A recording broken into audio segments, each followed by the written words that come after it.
그래서 이런 책도 있습니다. 그죠? 이런 책. 만약에 코에, 흔히 이제 코병을 비염이라는데, 사실은 넓게 보면은 코 기관지 이제 이런 것들이 다 사실은 코병이에요. 전부 다. 그래서 비염 단계가 가장 낮은 단계죠. 우리가 이 비염은 코에 염증이 생긴 거잖아요. 그죠? 그래서 이 염증이라는 것은 한자로 쓰게 되면 이렇게 불나자가 두 개입니다. 불이 난 거예요. 불이 두 개나 났죠. 그래서 우리 몸의 염증 정신은 뭐냐면 일단 아파요. 통증. 그 다음에 염증이 왔을 때는 그쪽이 붓죠. 부종이 부종. 붓기. 그 다음에 통증, 붓기. 그 다음에 빨갛게 변하니까 이걸 발적. 그리고 열이 나죠. 발열. 이런 네 가지 증상은 염증의 일반적인 증세예요. 그래서 우리는 아프니까 진통제를 못 뿌리잖아요. 그래서 아픈 이유가 있는데 근본적인 원인을 없애야 돼요. 그리고 이거는 부으니까 예컨대 우리가 코가 붓게 되면 콧구멍이 이렇게 있다가 이게 부으니까 어떻게 돼요? 콧구멍이 좀 작아지겠죠. 그러면은 원래 이만큼 들어가야 될 공기가 또 이만큼 나가야 될 공기가 이것밖에 못 들어오고 못 나가니까 이미 우리 몸속에 신진대사에 큰 에러가 생깁니다. 이런 비염을 오래 두면요, 이 만성 비염이 되는 거고 충농 쪽으로 또 넘어가기도 하죠. 그리고 비염이 있다는 건요, 이미 그 기운이, 나쁜 기운이 폐까지 넘어간 거예요. 꼭 뭐 병원에서 폐렴이라고 말을 안 해도 이 사람은 벌써 폐 기운이 떨어져 가고 있다는 거예요. 그래서 천식은 세포의 이상 수축이잖아요. 그러니까 기관지 쪽에 염증과는 다른 형태로 뭔가 세포가 수축하고 이완을 못하는 거예요. 그리고 폐에 또 그 폐기종이라 해가지고 이것도 일종의 염증이라고 보시면 돼요. 그리고 이제 궁극적으로 이렇게 암이 되게 되죠. 하루아침에 암이 오는 건 아니라는 이야기입니다. 근데 사실은 이 폐는 암 단계에 오게 되면 이게 아까 이야기했지만 기를 돌린다죠. 기를. 때문에 우리 몸의 문제점을 빨리 온몸으로 확산을 시켜버립니다. 그래서 우리가 폐로부터 저 코까지의 문제는요. 조금이라도 문제 생기면 빨리 근본 원인을 찾아내가지고 그걸 없애는 그런 조치를 해줘야 됩니다. 그 이야기는 뭐냐면 평상시에 이 코 기관지 폐 쪽의 건강에 관해서 신경을 써야 된다는 이야기입니다. 자, 이거는 이제 우리가 우리 코 안에 보면 빨간 부분이 비강이잖아요. 그죠? 이 비강하고 이 코 속이죠. 코 속과 우리 뇌 사이에는 이렇게 뭡니까? 네 개의 동굴이 있습니다. 동굴. 이 동굴이 이제 이마 쪽에 있다 해서 앞이마 쪽이니까 전두죠. 전두. 그 다음에 사골동이라는 것은 마치 모래를 뿌려놓은 것처럼 많다해가 사골동이에요. 그 다음에 우리 위턱 위에 있다 해서 이게 상악동이에요. 턱 위에 있으니까 상악이죠. 그리고 마치 이게 접자는 나비 접자예요. 나비 모양을 했다 해서 이게 접형동입니다. 그래서 이 동물이 왜 있냐면요.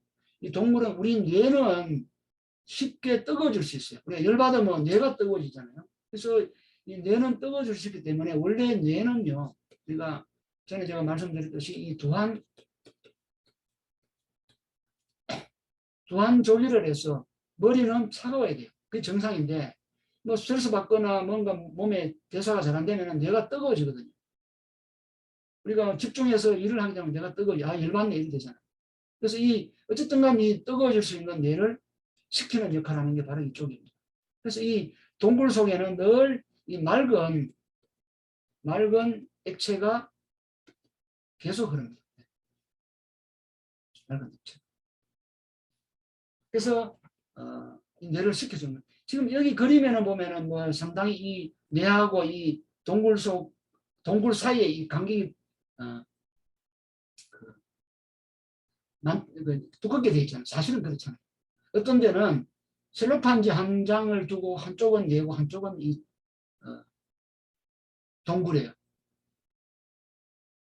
그래서 이쪽에 탈이 나게 되면요. 그리고 탈이 난다는 것은 이 맑은 액체가 정체가 돼가 이 그게 잘 흐르지 않으면 그걸 우리가 농이 축적이 되는 거죠. 그래서 축농증이다 이렇게 이야기합니다. 이게 뭔가 막혀 있는 거죠. 그래서 우리 몸에는 피가 잘 흐르지 않아도 그것도 문제잖아요. 그런 것처럼 이 그죠? 이렇게 이 동굴 속에 맑은 액체가 흐르지 않고 그게 정체되면 그것도 문제가 되는 거죠. 그래서 요즘은 축농증 수술을 아주 통증을 줄이면서도 이렇게 하긴 하는데 근본을 없애지 않으면 또 농이 또 생겨요. 그래서 자꾸 뇌가 뜨거워집니다. 우리 뇌는 우리 몸무게의 2%밖에 되지 않지만은 우리 몸속에 쓰이는 포도당의 20%를 뇌가 소모하잖아요. 그만큼 뇌는 늘 24시간 우리가 살아있는 동안에는 뭡니까? 할 일이 많은 일을 하고 있다는 거죠. 그래서 그게 비염이든 그게 축농증이든 무조건 고쳐라. 자, 이거려면 이제 우리가 그 폐가 있고 사실은 이제 왼쪽에 약간 기울어져서 이렇게 심장이 이렇게 있죠. 그래서 우리가 이제 이 심폐라고 하잖아요. 심폐, 그죠? 심폐. 심폐 기능 했을 때, 네. 그래서 심장과 폐는 그만큼 이렇게 아주 밀접한 관계에 있는 거죠. 문제가 같이 온다는 거죠. 폐에 문제 왔을 때 바로 심장이 문제가 만들어지는 거고, 심장이 문제 있을 때 바로 그 영향력이 폐로 간다는 거죠. 그러니까 딱 붙어 있다고 보시면 돼요. 그리고 이제 아까 말씀드린 대로 이 표면적을 넓히기 위해서 공기와 만나는 표면을 넓히기 위해서 이게 이제 꽈리처럼 이렇게 둥글게 전부 이렇게 돼 있죠. 그죠? 있는데 만약에 이게 이제 염증이 생기게 되면요. 폐렴, 염증이 생기게 되면은 이쪽에 이 경계선 부분에 이런 것들이 녹아 없어지겠죠. 여기 보셨잖아요. 그죠? 이게 녹아 없어지게 되면은 결국은 표면적이 줄어들겠죠. 사실은 이 경계선이지만 전부 이 세포 하나하나가 이렇게 있을 거잖아요. 이런 것들이 이제 녹아 없어지는 염증이 생기면. 그래서 결국은 나중에 호흡의 양이 줄어들게 된다는 거죠. 이런 일들이 100의 호흡을 하다가 99밖에 못한다.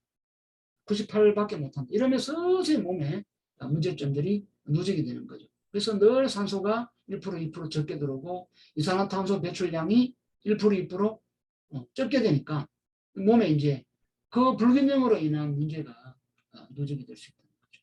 그래서 우리가 폐 건강은 다른데 무슨 장기의 건강보다도 늘 이게